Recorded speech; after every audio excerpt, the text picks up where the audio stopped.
Assalamualaikum Pak. Waalaikumsalam. Maaf mengganggu waktunya sebentar nih Pak. Nggih, mboten napa-napa.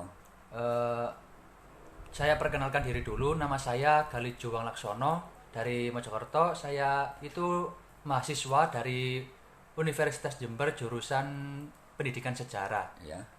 Jadi maksud saya ke sini itu untuk mewawancari Bapak untuk memenuhi tugas akhir mata kuliah sejarah lisan yang ditugaskan oleh dosen saya, Pak.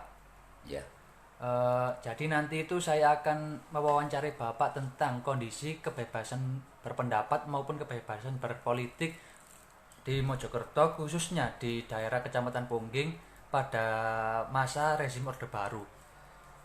Sebelum masuk ke pertanyaan, saya akan memperkenalkan Bapak dulu sebagai narasumber. Ya. Jadi narasumber yang saya datangi ini bernama Bapak Kusnadi. Ya.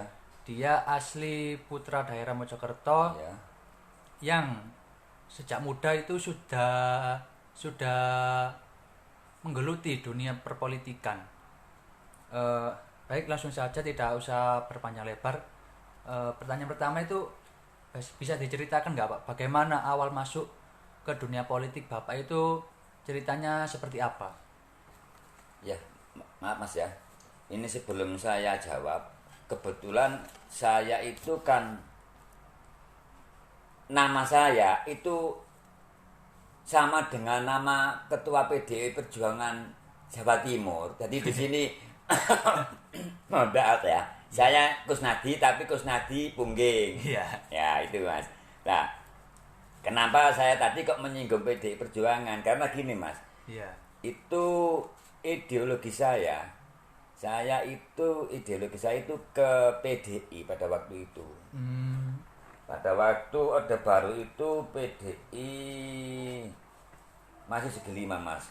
Nah, yang Segi lima itu apa, Mas? Mas tanyakan tadi keadaan kondisi pada waktu sebelum reformasi di zaman Orde Baru, itu masyarakat itu tidak seperti sekarang Mas. Mungkin Mas belum lahir pada waktu itu. Itu tidak seperti sekarang Mas. Sekarang itu bebas berpendapat, bebas bersuara. Kalau dulu itu kita ngomong itu sudah lirak-lirik Mas.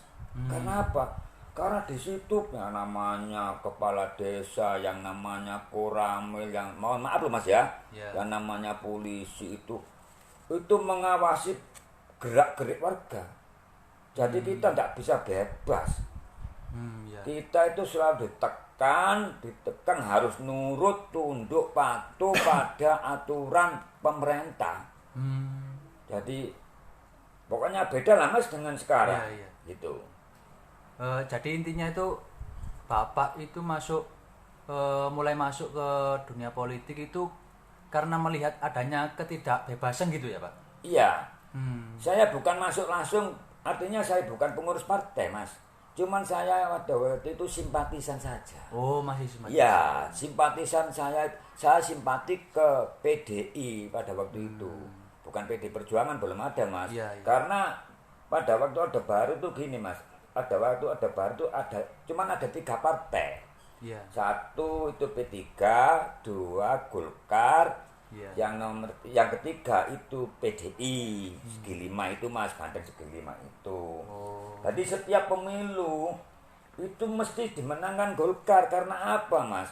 Karena di situ mulai panitianya saya kalau mau cerita dari panitia, dari macam-macam di situ yang namanya apa itu orang pamong Mas. Jadi mulai lurah, cari, kepala dusun itu jadi kalau sekarang yang namanya itu loh, PPS itu loh.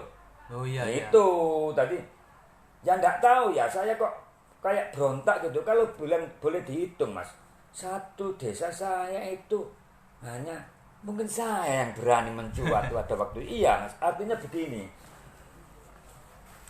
dulu tuh ada Mas yang namanya kampanye Mas. Kalau mau pemilu itu kampanye massa. Tadi kampanye massa itu ada beberapa orang kita kompoi. Lah saya waktu itu ikut, mesti ikut. Tapi Mas, kita sembunyi-sembunyi, tidak seperti sekarang. PDI itu ya dari dulu itu kan gambarnya itu merah, Iya. identik dengan merah. Jadi saya itu kalau berangkat konvoi pada waktu itu. Dari rumah itu saya pakai kaos kadang-kadang hijau, kadang-kadang baju kotak-kotak. Tapi di tengah jalan saya ganti, Mas. Karena dicatat, Mas, dulu itu, Mas. Itu, Mas. Oh, jadi ini bisa nyambung ke pertanyaan kedua Iya. ya, Pak. Tentang pengalaman Bapak waktu itu, gimana kondisi politik di Mojokerto, khususnya di Pungging, terkait pengalaman Bapak pada saat itu, pada awal-awal tahun 90-an gitu, Pak. Gimana, Pak? Oh, pengalaman. Iya, Itu kalau saya, karena saya itu PDI pada waktu itu, Mas. iya. Artinya di kampung saya itu saya terkenal PDI gitu loh, Mas. Pokoknya saya itu iya. enggak mau Golkar, pada maaf loh ya. Iya, iya. Pada waktu itu kan Golkar yang tapi saya itu bangkang gitu loh. Nah, saudara saya itu 7, Mas, semua itu Golkar, karena ada yang pamong, ada yang polisi, ada yang adik saya itu guru. Tapi saya itu selalu ikut kampanye PDI pada waktu itu. Jadi Iya, iya. Tadi pengalaman saya itu pernah loh, Mas, itu saya ikut kampanye itu, ya ikut kampanye massa itu. Pulang itu, Mas, saya dipanggil Koramil, aroma saya digrebek, iya. Digrebek. Iya, tapi nggak tahu ya. Saya itu kok nggak kapok-kapok gitu loh, Mas. Di depannya Koramil saya bilang, ya. Tapi besok saya berangkat lagi. Itu, Mas. Itu pengalaman saya, Mas. Jadi Pak, saat Koramil datang itu maksudnya gimana ya, Pak? Ya saya ditekan, saya tidak boleh. Begini, kalau gini, Mas, itu pernah itu kakak saya kan pamong. Pamong, cari, Mas, kakak saya itu. Kakak saya itu, kalau kamu macam-macam, kakakmu akan saya pecat. Itu camat langsung, Mas, yang bilang, Mas. Iya. Ya, camat pecat lah, Pak. Camat pecat. Itu saya, Mas. Tapi besoknya, ya kembali lagi, Mas, namanya ideologi. Nggak tahu, Mas. Tadi di situ pengalaman saya di masa-masa Orde Baru itu, Mas, yang pernah saya alami. Bahkan pernah ini, Mas, ini cerita ya. Saya itu minta surat ke Polsek, itu saya cari surat namanya SKCK, nek dulu SKCK, Mas, nama surat bersih diri itu, Mas. Itu ditanya itu, Mas, sama Golkar apa PDI? Yang demi mendapat surat, Mas, saya bilang Golkar aja. Gitu lah, Mas, ceritanya, Mas, di Orde Baru itu. Ya, barangkali ada pertanyaan lagi. Mungkin yang terakhir ini, Pak, ya. Bagaimana dampak yang dirasakan khususnya di wilayah Pungging ini, Pak, saat rezim Orde Baru itu tumbang? Itu bagaimana, Pak, kondisi di Mojokerto khususnya di Kecamatan Pungging? Ya. Ya, beda, Mas. Beda. Itu setelah reformasi itu kita ya termasuk sampean ini loh. Seperti sampean mewawancari saya itu, kalau dia zaman Orde Baru sudah diborgol, Mas. Tidak bisa ini. Tidak boleh ya, Pak. Iya, ya disitulah perbedaannya. Jadi sekarang enak, Mas. Tapi saya bangga, Mas. Saya bangga jadi orang PDI. Bangganya kenapa, Pak? Ya itu Presiden Jokowi itu ke teman saya, Mas. Iya, artinya bukan tidak kenal, tapi kan itu kan kader PDI. Iya. Ya termasuk Bu Risma itu kader PDI. Itu siapa, Mas? Gubernur Jawa Tengah itu, Mas? Ganjar Pranowo.